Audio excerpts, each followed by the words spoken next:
You're listening to Winnipeg's Classic 107. My name is Simon Rusnak.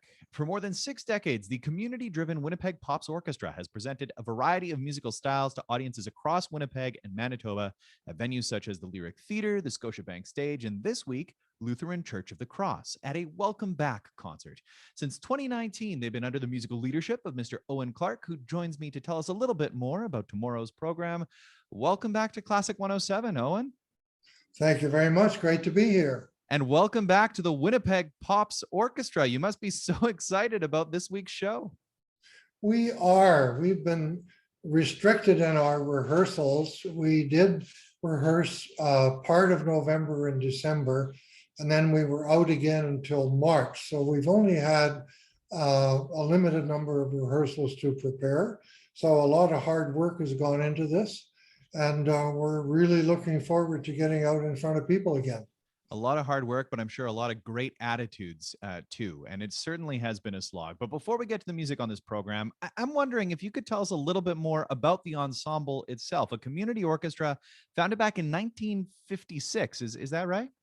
Yes, the orchestra started with 6 members, and it was known as the St. James Airport Orchestra. And it grew rather quickly after that. And continued on under various directors. In 1986, they incorporated as a not-for-profit group, and it's just continued on since then until I took over in 2019. Now, you, of course, are a wealth of Winnipeg music history knowledge. You've also been involved with any number of musical groups over the years. I'm curious, you mentioned taking over in 2019, but were you involved with the Winnipeg Pops Orchestra before that at all? Were you a member of the percussion section or anything like that? Yes, I had joined as a percussionist in 2018. And the director at that time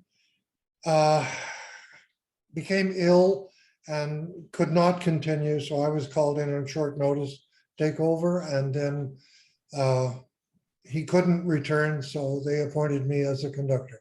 So this is a pretty recent endeavor for you. Tell us a little bit about the group this year in 2022. How many players are in the Winnipeg Pops Orchestra?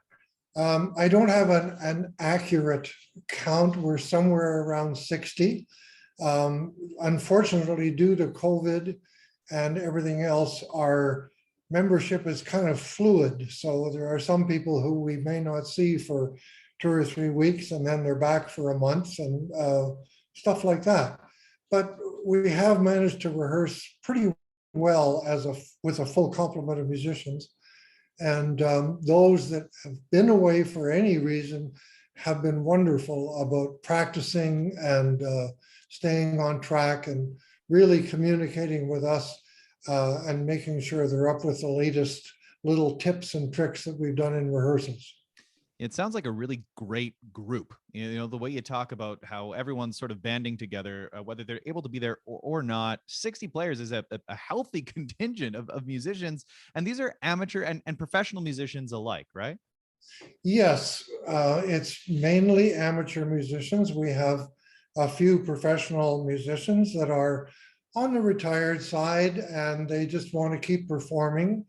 And every once in a while we have a conflict because they get a paid gig and away they go.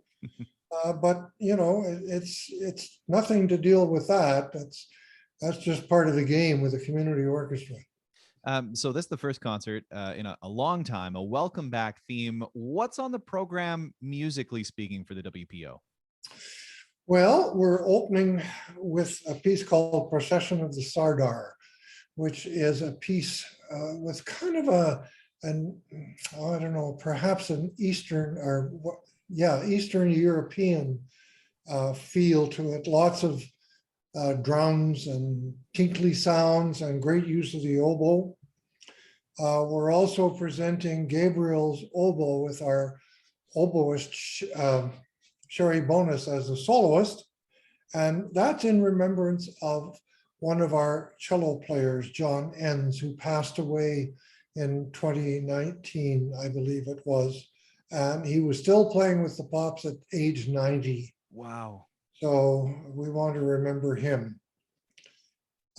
Michelle Wood is singing a medley of Roaring Twenties tunes, and she's also performing Leonard Cohen's Hallelujah.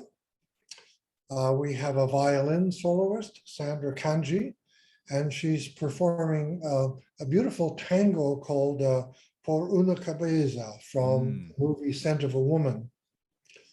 Anna Schwartz's piece, Winnipeg composer Anna Schwartz. This is the second outing for her piece called Prairie Sunrise.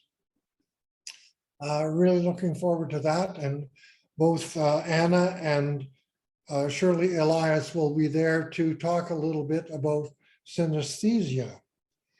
And it's a rather rare condition. And since this was brought to the orchestra, we discovered that our guitar player also has synesthesia. So that's just a little nice touch there. We're closing with two pieces, Lord of the Dance and the Radetzky March, which is a great concert closer. People can clap hands and just feel good at the end of the concert. You know, it sounds like a really great program and a wonderful celebration of returning to live music. And especially you mentioned the special guests, right? I mean, a wonderful opportunity to collaborate with them, Anna Schwartz and Shirley Elias, past Classic 107 guests, speaking on that Prairie Sunrise piece, but also on synesthesia ahead of the kind of a complimented Rimsky-Korsakov's Scheherazade. And they talked about that and working together. So certainly lots to explore. Again, it just sounds like a celebration for you, leading the WPO. What are you most looking forward to about being back in concert? Being in front of people and feeling the energy of the orchestra connecting with the audience and feeding off their energy. We need affirmation as musicians. A concert is a high. And we are so fortunate that we do keep rehearsing after this concert. We can continue that high. But, you know, we only get to, right now with COVID, we only get to concertize a couple of times a year. So building to this high and then coasting down until our final concert at the end of June is a wonderful experience, something we're all looking forward to. Well said. If any listeners are curious, this is a concert that is free of charge, right? Yes, it is free of charge. Tickets are available on the Winnipeg Pops Orchestra website. There's a little button, push it. It'll take you to a page explaining the concert and another little button and push it, reserve your free tickets. Well, Owen, thanks for taking the time to chat with us a little bit about the return of the Winnipeg Pops Orchestra. It's great reconnecting. Right. Thank you very much for having me on the program. And you can catch the Winnipeg Pops Orchestra, as mentioned, free of charge on Thursday, tomorrow, May 19th, 7 p.m. The concert takes place at Lutheran Church of the Cross, 560 Arlington. And for more details, again, you can head to the Winnipeg Pops website, winnipegpops.com or classic107.com and click on the events tab.